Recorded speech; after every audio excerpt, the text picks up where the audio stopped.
చూడండి మిత్రులారా, మనము ఇంటి వద్ద బ్యాటరీను ఏ విధంగా ఛార్జ్ చేసుకోవచ్చు అనేది ఈ వీడియోలో చూపెట్టడం జరుగుతుంది. కాబట్టి వీడియోను ఎక్కడ కూడా స్కిప్ చేయకండి, చివరి వరకు చూడండి మిత్రులారా.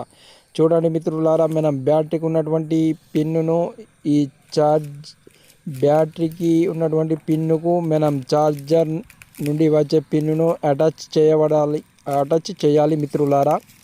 ఈ వీడియోలో చూపిన విధంగా అటాచ్ చేసిన తర్వాత మనము ఇప్పుడు ఈ బ్యాటరీ యొక్క మరొక పిన్నును తీసుకుపోయి అందులో ఉన్నటువంటి కరెంట్ సప్లై హోల్స్లో ప్లగ్లో మనం దీన్ని పెట్టడం జరుగుతుంది. ఇప్పుడు బల్బులు అనేటివి రావడం జరుగుతుంది, బ్యాటరీ అనేది ఛార్జింగ్ కావడం జరుగుతుంది.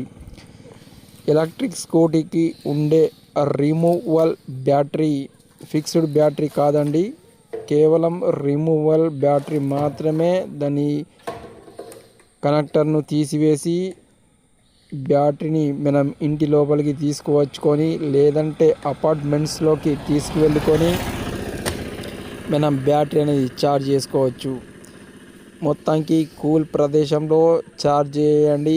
ఛార్జ్ కంప్లీట్ అయిన తర్వాతనే మీరు దాన్ని తీసివేయండి, అలాగే వదిలిపెట్టకూడదు. చూడండి మిత్రులారా, ఇప్పుడు ఏ విధంగా ఛార్జ్ అవుతుంది. లైట్స్ అనేవి బ్లింక్ అవుతున్నాయి, కింది నుంచి పైకి లైట్స్ అనేవి వెళ్ళడం జరుగుతుంది, అంటే ఇది ఛార్జింగ్ అవుతుందన్నమాట. ఇక్కడ చూడండి మిత్రులారా, లైట్స్ మొత్తం 5 వస్తున్నాయి గ్రీన్ కలర్. ఒకటేమో 20%, మరొకటి 40%, మరొకటి 60%, మరొకటి 80%, మరొకటి 100%. మొత్తం కంప్లీట్ అయిన తర్వాత అన్ని లైట్స్ వెలగడం జరుగుతుంది మిత్రులారా. చూడండి మిత్రులారా, మీరు ఫాస్ట్ ఛార్జర్ను తీసుకోకండి, అదేవిధంగా లో ఛార్జర్ను కూడా తీసుకోకండి, మీడియం ఛార్జర్ని తీసుకోండి. హై స్పీడ్ చేయడం ద్వారా ప్రెషర్ ఎక్కువయి బ్యాటరీ సర్వీస్ అనేది తగ్గుతుంది. లో ఛార్జ్ చేయడం ద్వారా కూడా మనకు సమయం అనేది ఎక్కువగా తీసుకుంటుంది. సో మీడియం యాంప్స్ ఛార్జర్ను తీసుకొని ఛార్జ్ చేసుకోండి మిత్రులారా. లేదంటే మాకు ఎక్కువ సమయం అయినా సరే అంటే లో యాంప్స్ అంటే 3 amps, 2 amps, 4 amps ఛార్జర్ను తీసుకువచ్చుకొని ఛార్జ్ చేసుకోండి మిత్రులారా.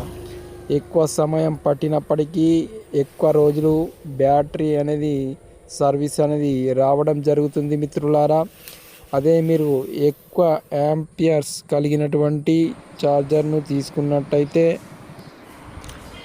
మీరు ఎక్కువ యాంపియర్స్ అంటే 10 amperes, 8 amperes అట్లా ఉన్నదాన్ని తీసుకుంటే తొందరగా స్పీడ్గా బ్యాటరీ అనేది ఛార్జ్ అయినప్పటికీ దాని యొక్క లైఫ్ సైకిల్ అనేది తగ్గిపోవడం జరుగుతుంది.